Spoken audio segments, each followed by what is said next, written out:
Hey guys, this is Andrew. I am reviewing a $200 WCOOP event. This was a Sunday warm-up replacement, and one of the pieces of feedback that I've gotten from some of my other videos, some people, I think rightly, find me a little long-winded, so I'm going to try to move a bit more quickly on this video and really just try to focus in on decisions that most require a lot of discussion.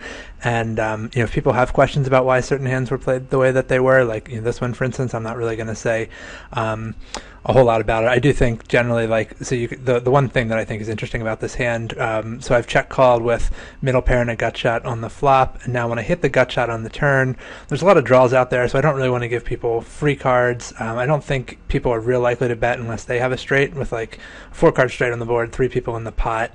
So I think it's better for me just to take the lead. It is a pretty strong line here. I mean, I'm going to have a 4 really often when I bet here, and people are going to be worried about me having a 4. So I use pretty small sizing, like less than half the pot.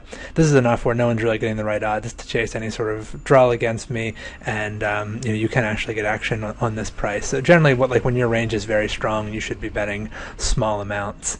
But I'm going to try to maybe not talk quite as in depth about hands as I have in some of my past videos. And for those of you who want some more in-depth hand discussion, I have tons of other videos where you can see me discussing hands at great length. And I'm actually, for the moment anyway, just going to skip through the hands that I play. This will be a video for those of you who find some of my other videos kind of long-winded.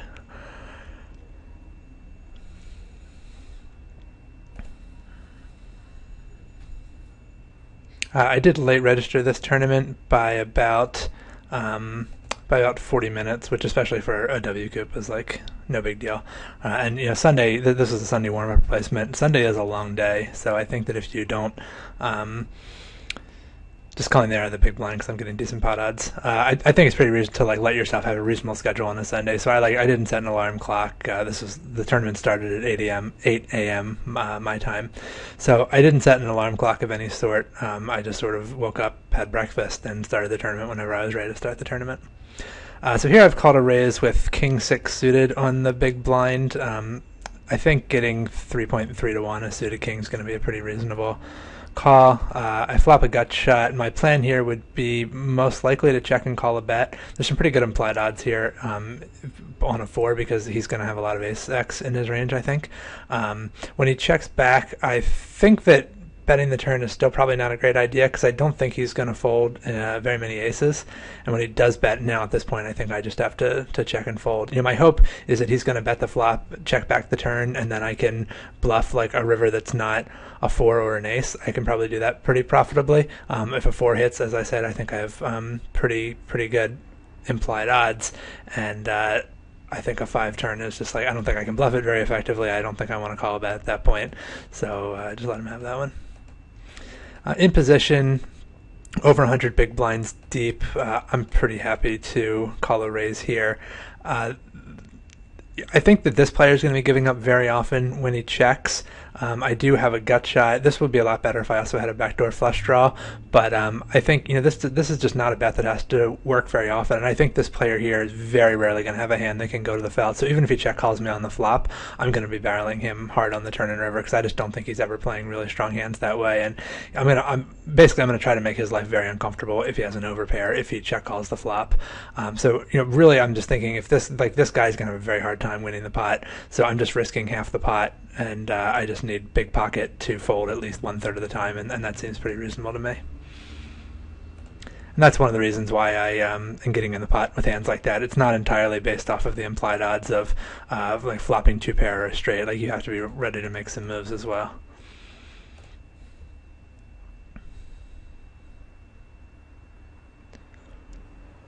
Andy McLeod, very well-known, successful tournament player, squeezing there with some suited aces. Ace-6 suited is actually about the worst suited ace that there is. The ace-5 suited to ace-2 suited, you have some wheel potential, and then obviously bigger kickers are better. So I would squeeze there with some suited aces, but not with ace-6 suited. And Andy is probably a pretty good person to squeeze. I think he's probably opening really wide.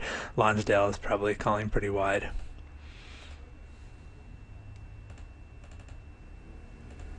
For some reason this isn't working to let me jump ahead, so I'm just going to need to do it the old-fashioned way. So min raising under the gun with a pocket pair, and I've taken to min raising at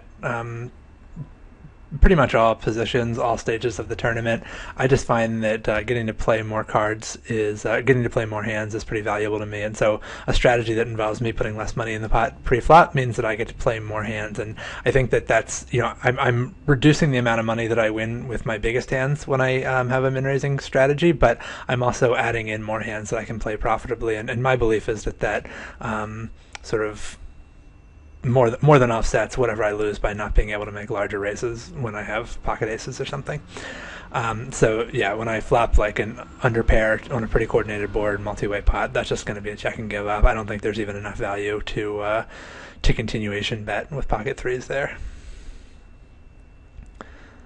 Pretty happy to open an ace from the cutoff, even with a good player in the big blind. Arguably, you could be using a larger raise size here with a good player in the blind, but I decided just to stick with my min raising.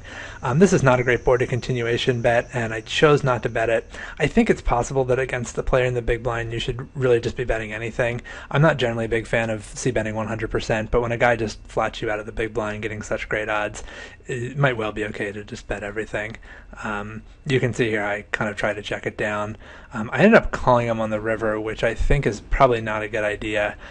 This is like sort of close to the top of my range for checking it down, but I just don't think it matters that much, and I'm probably not even beating a random hand at this point. Not that I need to be. Like I don't have to win half the time. I have to win 25% of the time. But even so, I think it's probably not good enough to call this. But I mean, so this is why I should bet the flop, because I think he will have hands like that are probably just going to check fold often enough. Even though I'm ahead of that hand, it's pretty hard for me to win. He can bluff sometimes on the turn. He can and he can get there. It's not like I'm a huge favorite against that. I mean, that's definitely a fold I'd make to most players. I kind of thought against Andy I should be a little more concerned about having a balanced river bluffing range. I'm sure he is capable of bluffing there. I just think my hand is so weak and the board is so bad for me that it doesn't really matter. This is somewhat close whether you want to 3-bet or call it. Just don't fold it with stacks of this depth. I think that depending on how wide the guy opens and how much you expect him to fold to a 3-bet, this could easily be a profitable 3-bet, especially with a player in the big blind who might be kind of inclined to squeeze. The worse your position is, the more you should be inclined to 3-bet, because it keeps people behind you from getting involved in stuff. This is a tough board for me to represent as a player who flatted. Like, I'm not going to bet a king here. I'm probably not even going to bet weak aces here, so I don't think it's a good spot for me to bluff. You saw me fire in the past when this player checked to me, but that was an entirely different board texture. That was a board texture that I thought was better for my calling range than for his opening range. This board texture is the opposite. There's not really a lot I can represent by betting. There's a little bit more of a case for betting the turn now that I've turned a flush draw, but I still think I probably wouldn't bet an ace on the turn, so I'm really only representing the king if I bet, and I decided not to try to do that. Now I think my hand is worth bluffing on the river, and this is just a pretty straightforward, like, if you're ever going to have a bluffing range here, 7 high probably belongs in it. Like, a queen has some showdown value, a jack, even a 10 might have some showdown value. If I can bet here and get him to fold like 9-8 suited, I don't have to bet very much. I think probably somewhere between 1/3 and 1/2 of the pot is good. Yeah, I bet just about 1/2. He did actually call me with 9 high, so bully for him.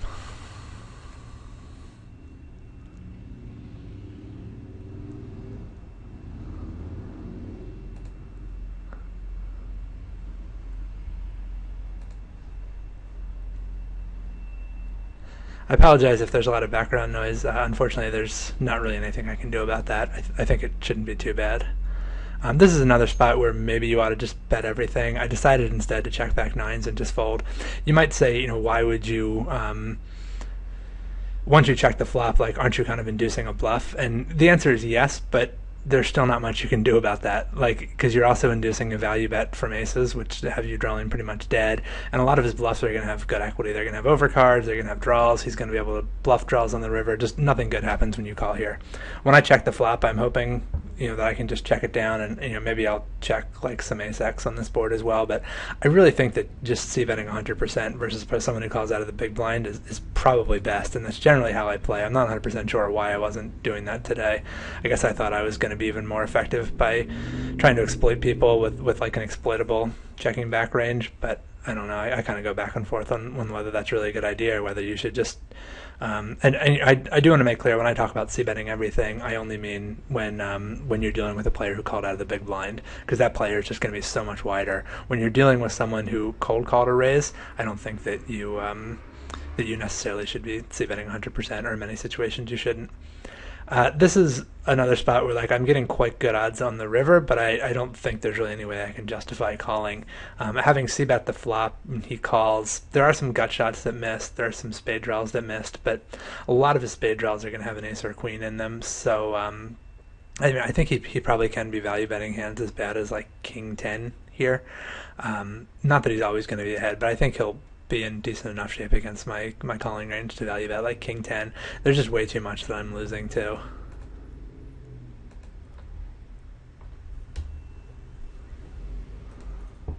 Basically, I think it's hard for him to show up with a lot of hands that would need to bluff by the river. It's not that I think he would value bet a queen, but I don't love calling a 3-bet. When I open under the gun, I don't love calling a 3-bet with king queen suited, but it was suited, and he gave me such good odds that I did call.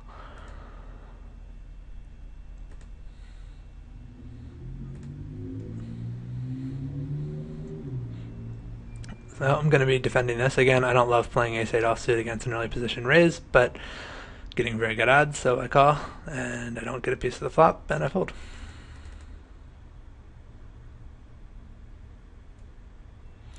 And I fold ace-jack to a squeeze. And I raise and take the blinds with king-queen. Somehow we got going really fast here.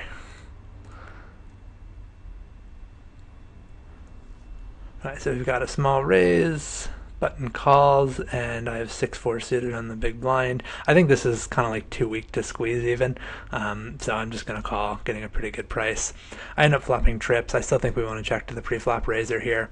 Once he checks behind, now I think people are going to be a lot more inclined to call a little bit light after having checked behind the flop.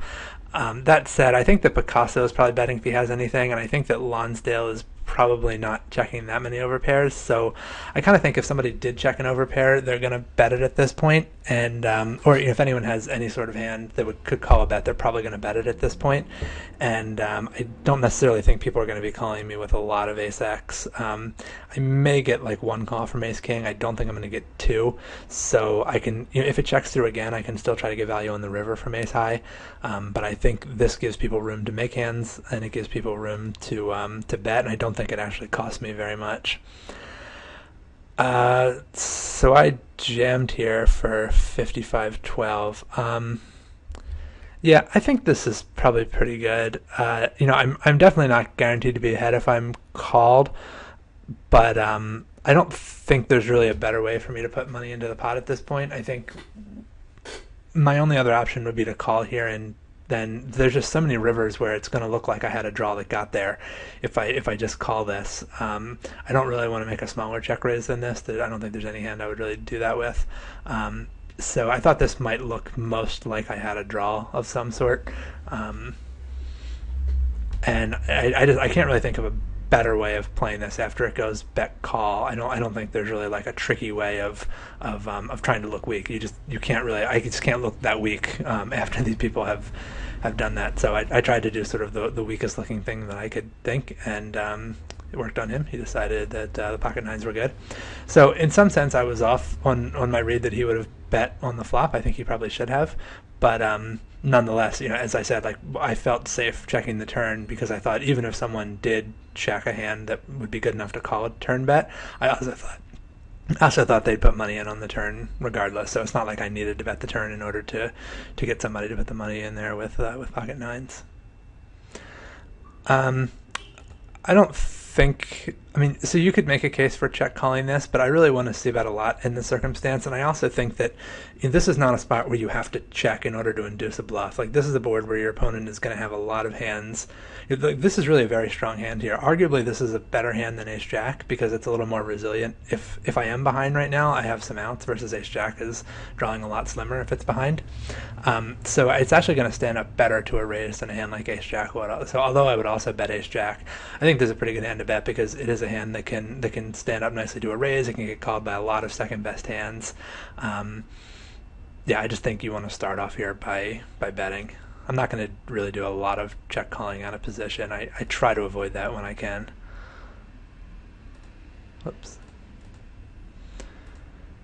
It's like ace-4 offsuit on the button. I really only see myself playing that if I think I can make a 3-bet profitable, or if I can just open. I'm not calling a raise with that. So here's an example of me checking back a stronger hand. Just when I flop 2-pair like this, I think he's going to fold so often.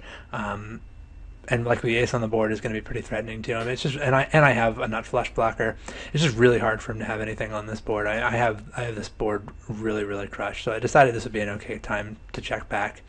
On the other hand, checking this board does sort of indicate that you have some showdown value, and some better players can pick up on that. I mean, probably he just had nothing anyway. Arguably, I could check the turn also. I think I made a pretty small. Yeah, I bet only about a third of the pot on the turn. I think that's good.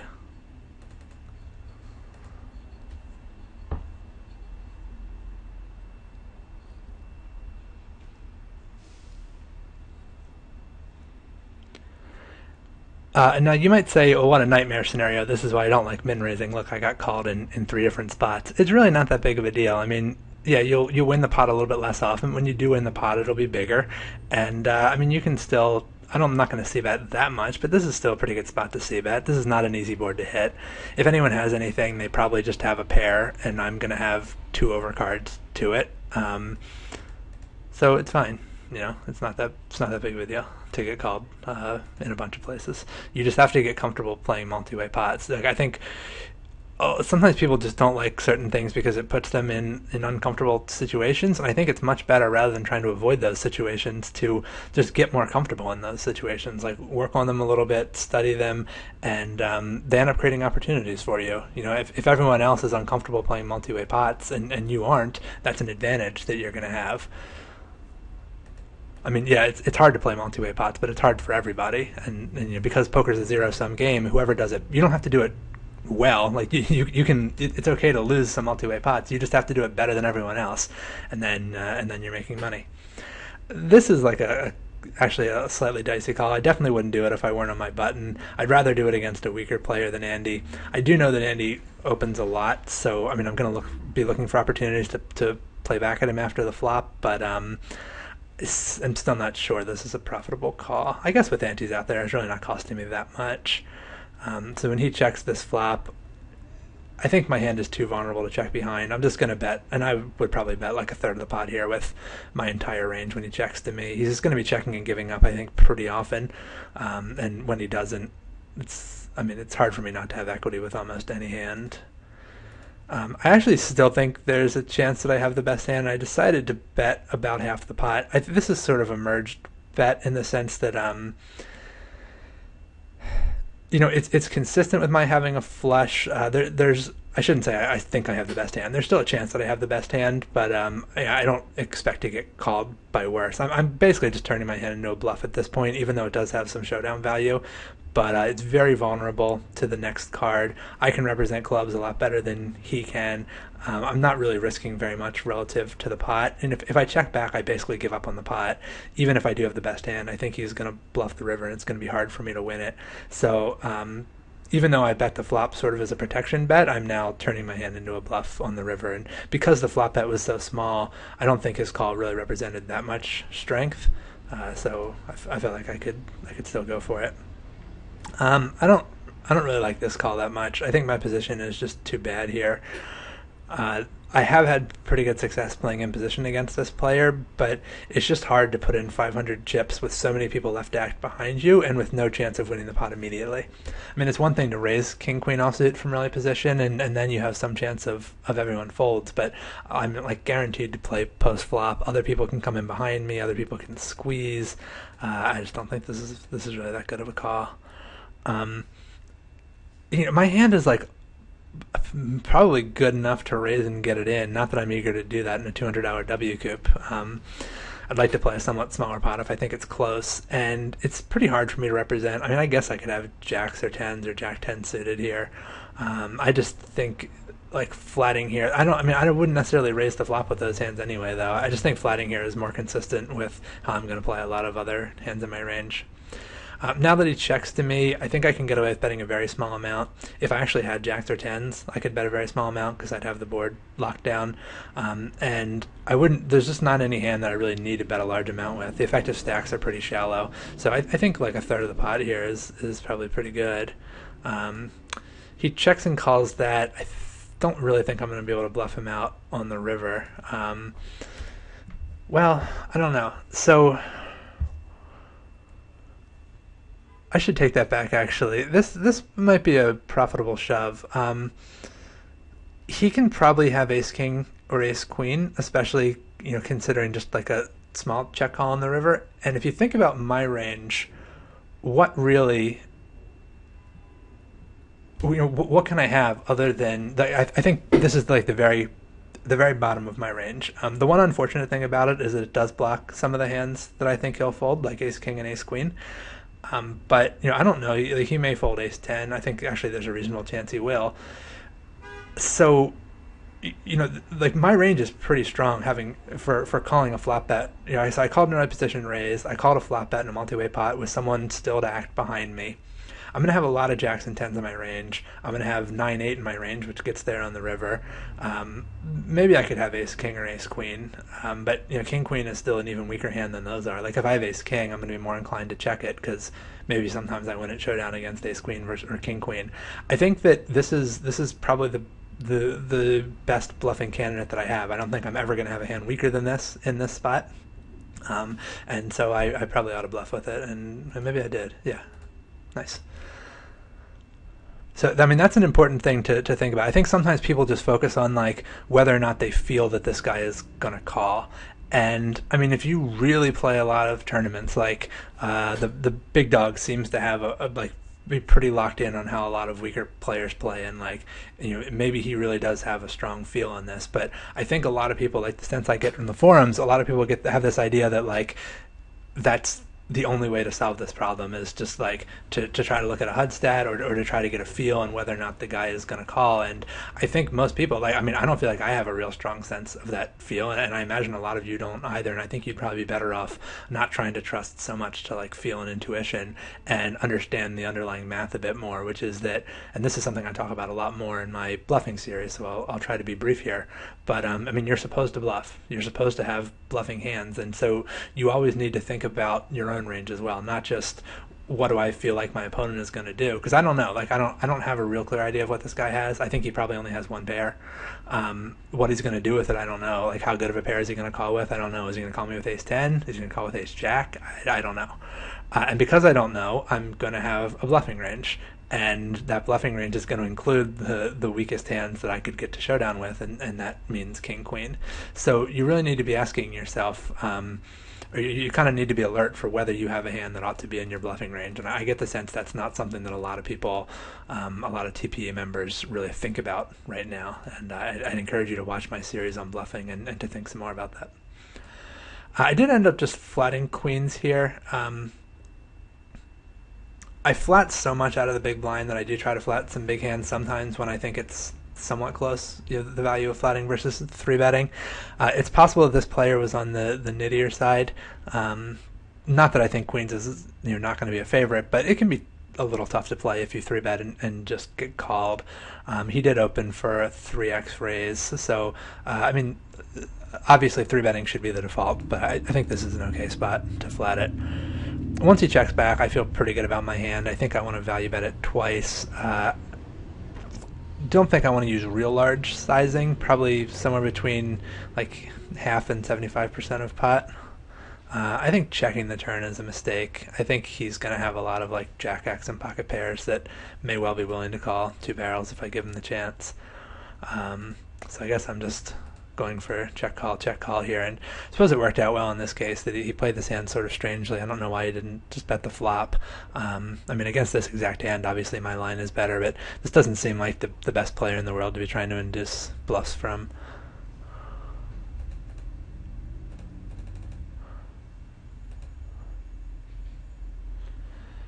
So with folds to me in the small blind, and with this guy's stack being what it is, I think that opening here will be profitable because my hand is so weak. I'm not really looking to just make a small raise because then he's going to have really good odds to call me. So instead, I'm raising an amount where I think he's probably going to feel like he has to either shove or fold. I'm risking 500 to win 525 in the pot, which means that I just need him to fold about half the time, and I'm going to show a profit. So if he really does feel like he has to shove or fold, then he's got to shove 50% of the deck to make this unprofitable for me. Just assuming that my cards don't matter at all. Like he never calls. I never get to see a flop and realize any equity. Either he folds and I win, or he jams and I fold and he wins. As long as he folds half the time, this is a profitable play. It's he did end up calling me, which is unfortunate because my hand has very little equity, and against a player who will call, this is probably not a profitable open. So I was sort of banking on him not being willing to make that call, to feel like he has to shove or fold, and he essentially outplayed me by calling. So I'm checking to give up here, and then when he checks back, I think that I don't think he's too likely to have a queen when he checks back, and I think that it's hard for him to have a 9 because there's two of them on the board. So I think that I can better represent a hand than he can, and it's not really going to cost me that much to do it. So I do make this small bet, like barely a third of the pot, and I think that just with his stack size, among other things, it's going to be very difficult for him to continue without some kind of hand. And is he really going to have a hand 2/3 of the time? I doubt it.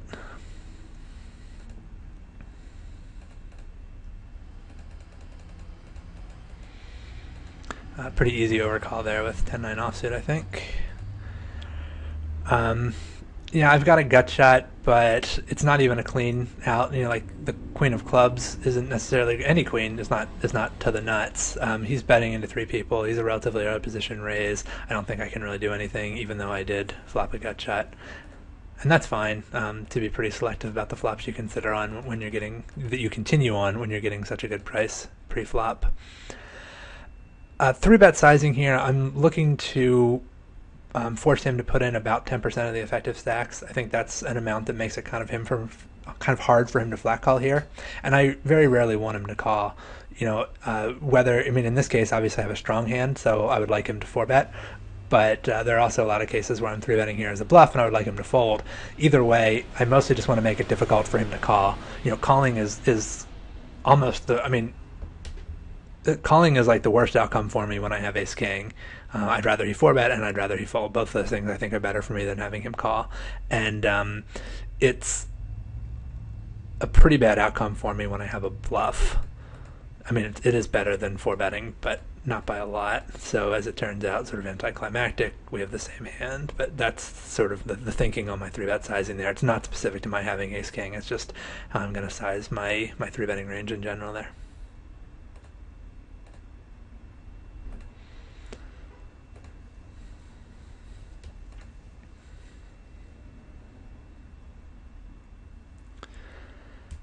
This is another one of those pot odds calls, and you can be more conservative about this when you're facing an under the gun raise. Like your equity is going to be less good against a strong range than against the weak range, obviously. So I don't have a big problem with folding this. It's a call I make with mixed results. It's still in a slightly experimental phase in my game. I think once I hit that, it's a pretty easy check and call. I think check raising would be pretty bad. I think continuing to check call is still the way to go. There aren't very many hands that I would check raise here. So because it's hard for me to take this line as a bluff, I just think like so much of my range wants to play for a check and call. Whether I have an 8, maybe I have ace 4, maybe I have pocket 6s. These are all hands that are probably check calling in this spot, but that certainly aren't check raising. So I think it's probably best, and like there's a good chance he's going to try to bluff me on that king. That king is really not a good card for my range. It's very difficult for me to have a king if you think about it. I'm probably 3-betting ace king pre-flop. I'm not calling the flop with very many kings. It would have to be like king x of diamonds or king in a pair, which I'm probably not calling king 4 offsuit or king 2 offsuit. So it's pretty hard for me to hit that king, and that means that he really ought to be barreling it a lot. I also think if I've cored him here, if he has a king or he has pocket aces, he's going to do the value betting for me. And if he doesn't have those hands, I don't know that he's calling a check raise anyway. So I think it would probably be better here for me just to check and call. I mean, he had aces. Maybe this is an action killing river. I guess against more passive players it probably is, but the better your opponent is, the more important I think it is for you just to check and call here, because it's just more consistent with how you're going to play a lot of your range. And they really ought to be both barreling and value betting pretty wide on that run out, because it's definitely a better one for their hand than for yours. I decided just to lead out here. Most likely this is a player who had a low continuation bet. In fact, I know that we did see him. He was the one who, that time when I flopped trips and ended up stacking the player on the button, this was the player who didn't continuation bet there. And this is a board where I really don't want to give him a chance to take a free card. So I think just leading out here for a half-ish pot or a little bit less is probably preferable, even though I think I'm going to be behind his calling range. I think it's preferable letting him take a free card. I don't really know what he would raise here, but what I do know is that I'm getting 5-1 on a call, so I think I can call once and just hope that he, either I improve or he gives up often enough to make a call profitable. He may just be min raising here, like hoping that he can take it, or hoping that I'm bluffing, or doing it for information or a cheap showdown with like 10-9 or pocket 6s. I don't know. I just think there's probably a 20% chance that one of those things is happening. So I'm getting such good odds. Ace is a bad card for me. I think that improves some of his bluffing range. The queen, I think that's sort of a neutral, maybe a slightly bad card for me. I could consider turning this into a bluff, I guess. I do have a blocker to 10-jack, but I kind of doubt he's going to be folding at this point. I suppose 6-7 would be the ideal bluffing hand, because that that has no showdown value whatsoever. I guess Jack-9 still has a little bit of showdown value, and I also, with him only having one pot size bet, I don't know that he's going to fold an ace if he has one. I did just check and fold to his shove. I don't think bluffing there would be terrible.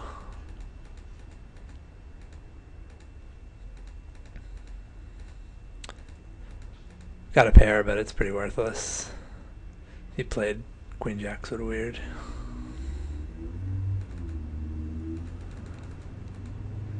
So with a limper, I'm a little more likely to play ace-5 offsuit on my button. My guess is this is probably weak, and I think folding here would be a mistake. You can call, you can raise. I'm more likely to call with hands that are kind of weak in absolute terms, but play well in multi-way pots. So if I had like Queen 6 suited, or even more like a 10-7 suited, Jack 6 suited, those are hands I might be more inclined to call. This is the opposite. This is a hand that's strong in absolute terms. Like ace 5 might actually be ahead of his limping range, but it does not play well in multi-way pots. So I think that the raising is pretty preferable. This is probably a slightly larger raise than it should be. I think maybe raising to 900 is a bit better, because I'm not eager to put a lot of money in the pot. I kind of like most of the value of this raise is just knocking the blinds out and then being able to represent a strong hand post flop. I end up getting a pretty interesting flop, and I think I ought to check this back. I don't remember if I do, but I think my hand is not as vulnerable as it seems. Like I do have I don't have to worry about an ace coming. I don't really have to worry about a club coming, and getting check raised on this flop sucks. Like he does have some hands that I'm ahead of that he could check raise here, some draws, and I don't really want to give him room to do that. I'm pretty interested in seeing the next card, so I'm pretty glad that I checked that back. Now I think that I ought to raise the turn. I think there's so many draws out there that just calling here is a mistake. and it looks like I'm betting like half the pot when he checks to me on the river. Maybe I should even bet less than that. I mean, my range is pretty strong at this point for like calling a bet on an ace turn and then betting on a card that completes some draws. I think if anything, I should be betting even smaller than this. That's like purely for game theoretical reasons. If we're assuming that this guy's like a little looser than he should be, and maybe that bet on the turn indicates that he hit the ace. If I'm value targeting an ace, I think this is it's probably a fine size. I mean, there's a good chance he just had nothing.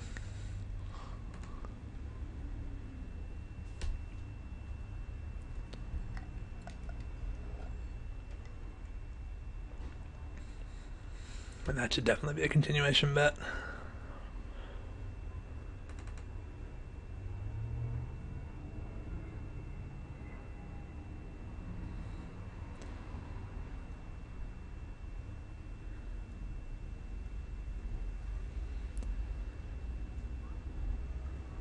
I don't know if I'd open quite any two cards here, but you can definitely open a lot on your button when there's antes out there. So I do open with Jack-6 suited. I'm facing a very small 3-bet from the small blind. I'm getting better than 3-1, and I have position. I think it's pretty hard for me to go wrong here. I need to win the pot 23% of the time to warrant calling, and because I have position, I think I should be able to realize most of my equity. So if I'm out of position, it's a little harder to make this call, but in position, I think that I'm gonna win my share of pots. So obviously pretty great flop for me. I don't think there's any reason to raise. This is not really a very scary board. There's not a lot of truly bad turn cards. Even a spade is probably not going to be an action killer if he actually has a strong hand. And like there aren't many hands that I really would raise here as a bluff, or I just don't think it's a good board for me to raise in general. So, and with the stacks being so shallow, pretty easy to just flat that. Now I do have to bet. I think that at this point a spade river is pretty bad. I don't have to bet a large amount. I think about a third of the pot is fine. So I ended up just shoving. I suppose that's got some merit to it. If I do bet a third of the pot and he just calls, that's probably worse for me than if he folds to a shove, or close anyway. I can see some merit in shoving here. I do think that it probably will look sort of weak. Like, I don't think he'll expect me to shove a spades here. So if he does have a hand that he can reasonably bluff catch with, there's a decent chance, I think, that he will. So I think, like, if I'm targeting an overpair, I think just shoving is fine. Underbetting, might sometimes get him to check raise something or give him some room to do that, but he might call here with ace king and a spade anyway. There's a chance he will, and underbetting, if he just check calls that's a bad outcome for me. So I think shoving is okay. I also think betting small is okay. I think that betting something like 6,000 is not a good idea. I think you should probably either just shove or bet an amount that gives him room to shove, but I wouldn't try to split the difference. So he ends up having queens with a spade, which actually has pretty decent equity against me. I get there, and he was definitely not happy with me. But, you can... well, actually, let's... Whoops.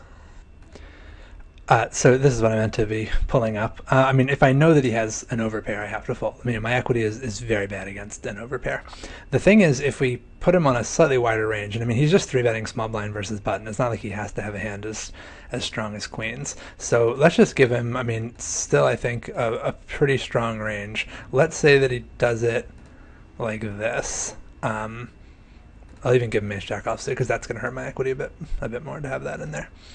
Against that range, I have 28.5 equity, 28.5% equity, which is more. I think I needed 23% pre-flop if I remember that correctly.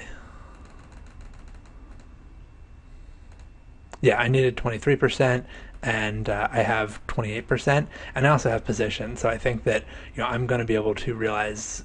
So on the one hand, he's represented a strong hand, and that's going to help him realize. It's going to give him some advantage because his range is stronger than mine.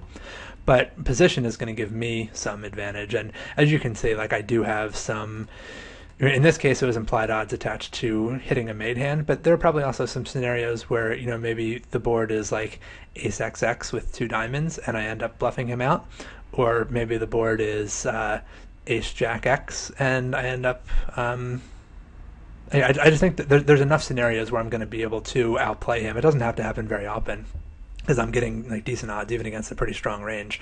I'm getting the right immediate odds to call him pre-flop anyway. So it's just a question of like, who's going to have the advantage post-flop. He has the slightly stronger range. I think I'm the better player and I have position, and my hand is like has some post-flop playability to it. So I think when and this is why I really am not a. Well, I mean, this is just the thing you have to worry about when you make really small raises that give your opponents good odds. Like that works great against people who will only raise or fold. But if you're willing to make these calls in position, getting good odds, you do lose a lot. Like I'm gonna lose 75% of the time, but that's okay because I don't. As long as I win 25%, and if I have some slight implied odds attached on the pots that I do win, then that's going to make up for it. So it is the sort of thing. Like you do end up folding a lot, and sometimes people will say, "Oh, it feels like I'm bleeding chips when I do this." And it's just an investment. Like I have 33,000 chips. I can afford to make some investments that are sort of low risk, high return. It cost me 1,000 chips to see the pot and to see the flop, and I ended up winning 16,000. Now, granted, this was like a well above average flop, and I'm not really playing just for the implied odds of hitting a jack and a six. But there's going to be a lot of cases where I show down the best hand with just a jack or just a six. So basically, you should call when people give you pretty good odds, and you should either avoid giving your opponents really good odds or have some plan for dealing with the fact that they're going to have pretty wide ranges for seeing the flop against you. And those are some good lessons to conclude the first part of this replay.